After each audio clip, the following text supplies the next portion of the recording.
Kamingaw sa anak nga 6 anyos. Kini ang gilantaw nga hinungdan sa buhatan sa Agusan del Norte Provincial Jail nga rason sa pugsanong pag-ikyas gikan sa pasilidad sa usa ka pineriso kagahapong adlaw. Gikumpirma ni Jail Warden Fermin Antinorio nga nakahisgot ang mga kaubanan ni ini nga gibati ang puganti og kamingaw sa iyang anak. Hinungdan na wala kini makapugong sa iyang kaugalingon.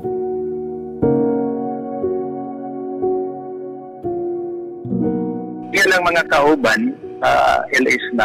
Mo lagi ta istorya nga giningaw sa iyang anak. Sa ato paday wala na ni sila relasyon sa katong iyang ka-live-in.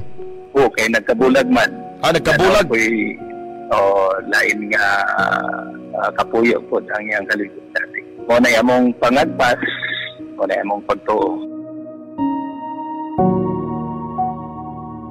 Giila ang PDL nga usa ka Charlie Adlawon Rafael, taga Barangay Simbalan, Buenavista, Agusan del Norte, ang nahisgutan nagatubang sa kasong rape with homicide o gani hapit na kini madukdukan karong bulana aron mapaubos ang sentensya human nga nag-apply og plea bargaining. Sa karon nadakpan na matud pa ang maong pugante.